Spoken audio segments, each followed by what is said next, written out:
बिस्मिल्लाहिर्रहमानिर्रहीम। हज़रत सुल्तान मुहम्मद बाहू रहमतुल्लाह ताला अबियात बाहू दे विच फरमांदे ने कि 100,000 तिन्हां ती सदके जड़े मूँह न बोलन फिक्का हो। यानी आप फरमांदे कि मैं उन्हां सालकां तों सैकड़ों हज़ारों दफ़ा कुर्बान जावां, सदके जावां कि जड़े इस राह सलूक दे सफ़र ते चल के मसाइब नूं तकलीफ़ां नूं बर्दाश्त कर रहे हैं तो उफ तक नहीं करते, उफ तक नहीं करते। यानी कि वो नाशुक्री नहीं करते और अपनी कमज़ोरी का इजहार अपने मूँह ते नहीं लियाते।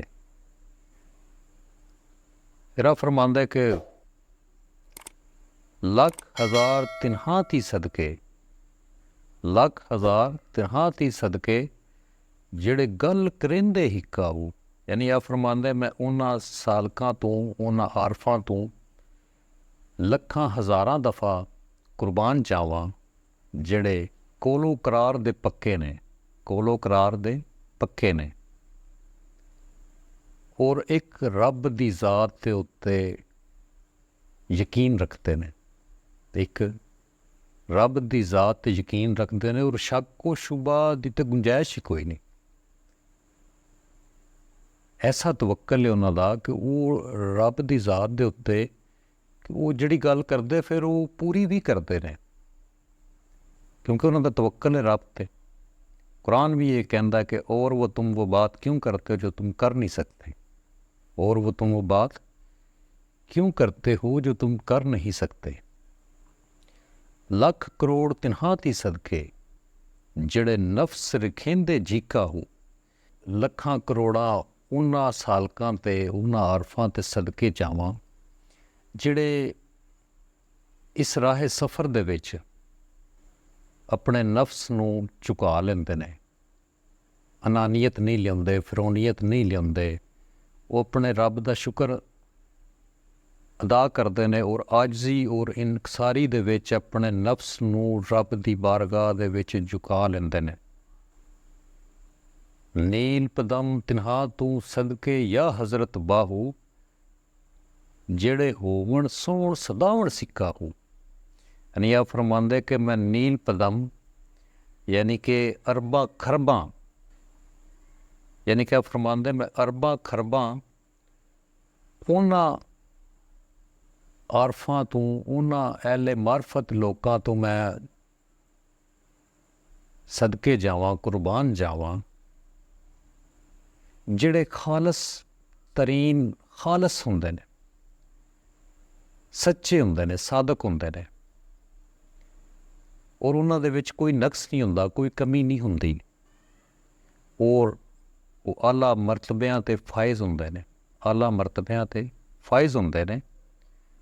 लेकिन वो इस आजजी और इनकसारी दे विच आके वो अपने आप नूं इहो ही साबित करते हैं कि असी कुछ नहीं है, जो कुछ भी है वो रब दी ज़ात है। ये आजस और इनकसार ही रहंदे ने, ये कदी भी इन्हां दे अंदर मैं नहीं आई, कदी भी वो बड़ाई नहीं बयान करते अपनी। ठीक है, वो हुंदे खालस ने और इन्हां दी जिहड़े आरफ हुंदा है, जिहड़ा ये आरफ बिल्ला कामल हुंदा है, इहदी इस कामल वली दी जिहड़ी निगाह हुंदी है, ये जिथे बहिंदा वे वो जगह सोने दी हो जाती है, चांदी दी हो जाती है। वो निगाह दे नाल हर चीज़ उहदे कदमां च हुंदी है क्योंकि उहदी निगाह ही कीमिया कर हुंदी है। वो खालिस सोना होने के बावजूद भी वो अपने आप नूं सिक्का ही कहलवांदे ने। ये फ़कीर दी आजजी और इनकसारी है। हज़रत बाबा फरीद गंजे शक्कर सरकार रहमतुल्लाह ताला एक जगह ते फरमांदे ने कि वो फरीदा काले मैंडे कपड़े ते काला मैंडा वेस, गुनाही भरिया मैं फिरां ते लोग कहण दरवेश। इनकी आजजी और इनकसारी जिहड़ी है हर दरवेश ने बयान की है। असी लोग गल नहीं चुकते होंदे, जिहड़ी गल हुंदी है मैं अक्सर कहना वा कि गल जिहड़ी है जिंदी है अपनी चुक लो। साडा मकसद जिहड़ा ना असी ज़्यादा ਤਲਕੀਨ ਨੂੰ ਪਸੰਦ ਨਹੀਂ ਕਰਦੇ। ਅਸੀਂ ਪਸੰਦ ਕਰਨੇ ਆ ਇਹ ਤਨਕੀਦ ਨੂੰ, ਤਲਕੀਨ ਨੂੰ ਅਸੀਂ ਪਸੰਦ ਨਹੀਂ ਕਰਦੇ, ਤਨਕੀਦ ਨੂੰ ਅਸੀਂ ਜ਼ਿਆਦਾ ਪਸੰਦ ਕਰਨੇ। ਔਰ ਅਸਲ ਦੇ ਵਿੱਚ ਜਿਹੜੀ ਗੱਲ ਹੁੰਦੀ ਹੈ ਉਹ ਹੀ ਆਪਣੀ ਲੈਣੀ ਚਾਹੀਦੀ ਹੈ। ਅਗਰ ਕੋਈ ਇਸ ਰਾਹ ਦਾ ਮੁਸਾਫਰ ਹੈ ਤਾਂ ਉਹਨੂੰ ਆਪਣੀ ਗੱਲ ਚੁੱਕ ਲੈਣੀ ਚਾਹੀਦੀ ਹੈ। ਗੁਜ਼ਾਰਿਸ਼ ਇਹ ਵੇ ਕਿ ਅਸੀਂ ਇੱਕ ਦੂਸਰੇ ਨੂੰ ਬੁਰਾ ਭਲਾ ਕਹਿਣਾ ਸ਼ੁਰੂ ਕਰ ਦਿੰਦੇ ਹਾਂ। ਬਾਬਾ ਫਰੀਦ ਸਰਕਾਰ ਦਾ ਇੱਕ ਹੋਰ ਮੈਨੂੰ ਇੱਕ ਸ਼ੇਰ ਯਾਦ ਆ ਗਿਆ। ਆਪ ਫਰਮਾਉਂਦੇ ਕਿ ਉਹ ਫਰੀਦਾ ਹਾਕ ਨਾ ਨਿੰਦੀਏ ਤੇ ਹਾਕੋ ਜੈੜ ਨਾ ਕੋ, ਜਿਉਂਦਿਆਂ ਪੈਰਾਂ ਥੱਲੇ ਤੇ ਮੋਹਿਆਂ ਉੱਪਰ ਹੋ।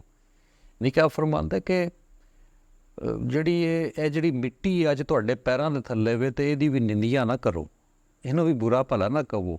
ਅਗਰ ਅੱਜ ਤੁਹਾਡੇ ਪੈਰਾਂ ਥੱਲੇ ਤੇ ਕੱਲ੍ਹ ਨੂੰ ਇਸੇ ਮਿੱਟੀ ਨੇ ਤੁਹਾਡੇ ਉੱਤੇ ਆਉਣਾ, ਇਹਨੇ ਤੁਹਾਡੇ ਐਬਾਂ ਤੇ ਪਰਦਾ ਪਾਉਣਾ, ਇਹਨੇ ਤੁਹਾਡੀ ਸਮੈਲ ਨੂੰ ਕੱਜਣਾ ਹੈ। ਤੇ ਗੁਜ਼ਾਰਿਸ਼ ਇਹ ਵੇ ਕਿ ਤੁਸੀਂ ਕਦੀ ਵੀ ਕਿਸੇ ਨੂੰ ਬੁਰਾ ਨਾ ਕਹੋ। ਤੁਹਾਨੂੰ ਕੀ ਪਤਾ ਕਿ ਅਗਲਾ ਬੰਦਾ ਰੱਬ ਦੇ ਹਜ਼ੂਰ ਉਹ ਕਿੰਨਾ ਕੁ ਮੁਤਬਰ ਹੈ, ਕਿੰਨਾ ਕੁ ਉਹਨੂੰ ਪਸੰਦ ਹੈ।